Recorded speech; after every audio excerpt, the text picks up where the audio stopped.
Hey everybody, Josh Collacchi here with Roto Curve, and just around the corner for another football season. I can't believe it's here already. We just starting training camp, preseason just started. So before you know it, NFL Daily Fantasy Football is going to be here, and just like every other sport here at Roto Curve, we're going to be ready to present everything we possibly can to you guys. And here's the first look. It's today's early look at FanDuel's first slate for NFL Week 1, and let's dive right into it. Obviously, with the NFL season starting in a month or two, there's going to be a lot of different changes to the depth chart. Maybe some players hopefully not getting injured, but you know it's going to happen. But here's an early look. The matchups won't change, and for the majority of the players, not too many things are going to change from now to the start of the season. So that being said, let's get into the early picks so far for NFL Week 1. My quarterback, and I'll probably be using him a lot this year, given him staying healthy, is Sam Bradford. For the Philadelphia Eagles. He costs $7,500 on FanDuel, and he's my top quarterback in terms of value at this point, simply because he faces the Atlanta Falcons passing defense. Now, the Falcons were one of the worst secondaries in all of football last year. Now, they're returning two of their top two starters, Desmond Trufant, and their other cornerback is probably either going to be rookie Jalen Collins or Akeem King going to be getting some work in the slot. So they do have Robert Alford as well, but other than Trufant, those other guys are a little bit of an unknown commodity, and they haven't been known to play very well. The Eagles' offense has been one of the best in football since Chip Kelly has come in, and we've seen fantasy success and fantasy value from guys like Nick Foles, Michael Vick, and even Mark Sanchez for a week or two spread. So it's shown that Chip Kelly has the ability to get these guys fantasy points, and regardless of how they're performing on the field, if they're getting those fantasy numbers, that's what we want to look at. One thing about Atlanta's defense last year, in 13 of 16 games, they allowed a touchdown pass for the opposing quarterbacks, and they've allowed 290 passing yards or more in 11 of those 16 games. So it gives Bradford a little bit of a safe floor. And that being said, the Philadelphia offense is expected to run the ball a lot this year. But if you think about the volume of plays that the Eagles offense run, last year they were 5th in passing. They're still going to give him a chance to throw the ball over 35 times, and he's going to have an opportunity to throw to those exciting weapons of Jordan Matthews, Nelson Aguilar, Zach Ertz, guys out of the backfield like Darren Sproles, and even DeMarco Murray, who can also catch the ball as well. So Bradford's going to have plenty of weapons at his disposal, and against a team like the Atlanta Falcons, whose defense is pretty good going straight at you with Paul Warlow, some of those other linebackers. Some of those guys struggle on coverage, and I think exactly what Sam Bradford's going to look into. And given him staying healthy, we're going to look at him in the future as well. Some other quarterbacks I'm looking at are Cam Newton against Jacksonville, Eli Manning against Dallas, Romo against the Giants, and Matt Ryan against Philadelphia, who right now only have one good cornerback.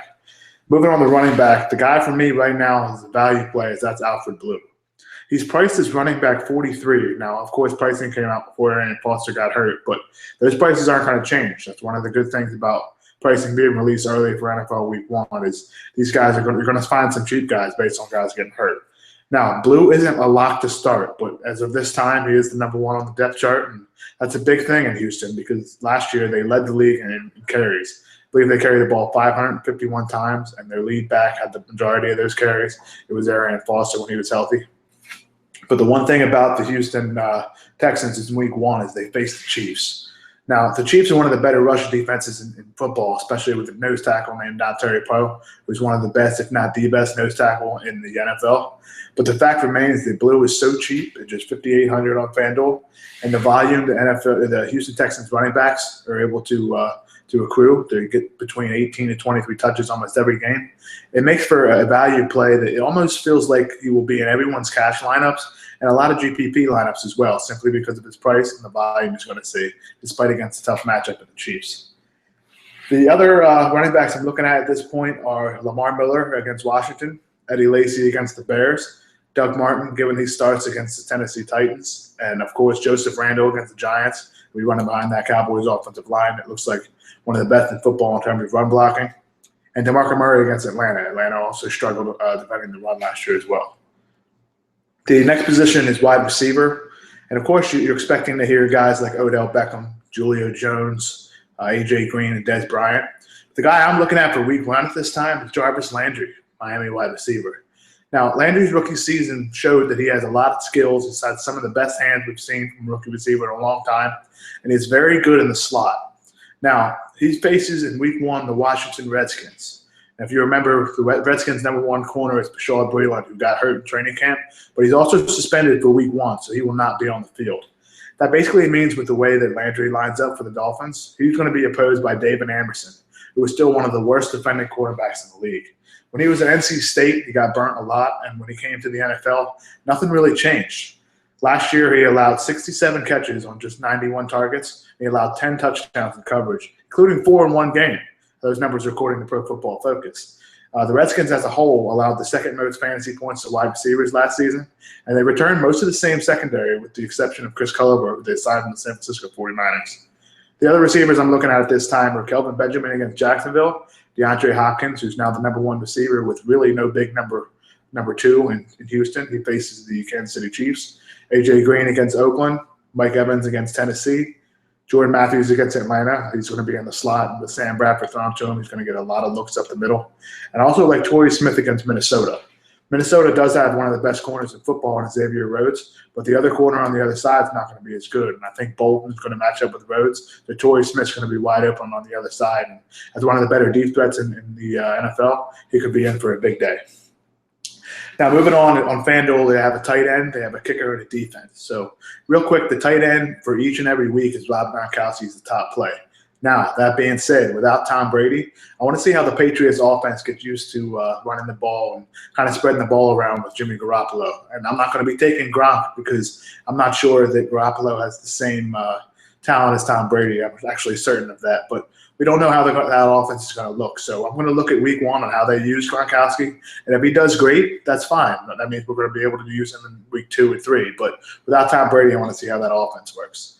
Some of the other guys that I will be targeting at tight end are cheap options like Josh Hill, who's expected to start for the Saints. He faces the Cardinals, who have struggled immensely against tight end for the last 3 years now. And the other guy is Austin Seferian-Jenkins against the Titans. Titans don't have anybody that can match up with his size or speed up the middle. And with Vincent Jackson and Mike Evans on the outside, I think Seferian-Jenkins should see a one-on-one matchup with a linebacker or a safety, and that could lead to a touchdown. At kicker, it's basically a crapshoot. A lot of people have been calling for FanDuel to get rid of the kicker, but they do have it this year. So the guys that I like to recommend taking are guys that are performing in high-scoring games for high-scoring offenses and play for teams that move the ball a lot. Now, obviously, there's some guys there's some teams that move the ball down the field, but they don't necessarily score a ton of points. Now, that being said, their kickers get a ton of options. That's why guys like Cody Parkey for the Eagles, who their offense moves quickly and they have a lot of drives. So Parkey has a lot of opportunities to kick the field goals. Like Connor Barth, of course, for the Denver Broncos, and Caleb Sturgis for the Miami Dolphins, who run a similar offense to the Eagles, meaning they get a lot of plays, a lot of first downs, and they're going to be in field goal position a lot.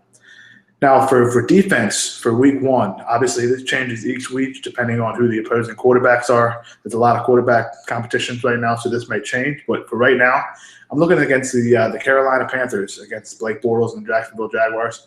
Bortles threw a lot of interceptions week 1 or last season, and I'm thinking he's going to throw at least 1 in week 1 against the Carolina Panthers defense, who can get a lot of pressure on the quarterback. And Jacksonville's offensive line is definitely not up to par with some of the rest of the offensive lines in the NFL, so Bortles could be under trouble. The other defense I'm looking at is the Philadelphia Eagles, which we'll be looking at all year because they have the bonus of Darren Sproles returning kicks, and they have a very good front seven with guys like Connor Barwin, Brandon Graham's a good pass rusher, and one of the best 3-technique defensive ends in Fletcher Cox. So they're going to be a nice option for sacks and defensive touchdowns, but they may give up a lot of yards and points through the air, so that's something to watch. That brings us to the end of our week 1 early look on FanDuel for NFL. Be sure to tune in, and we will have a lot more NFL stuff coming for you in the near future. Thanks, everyone.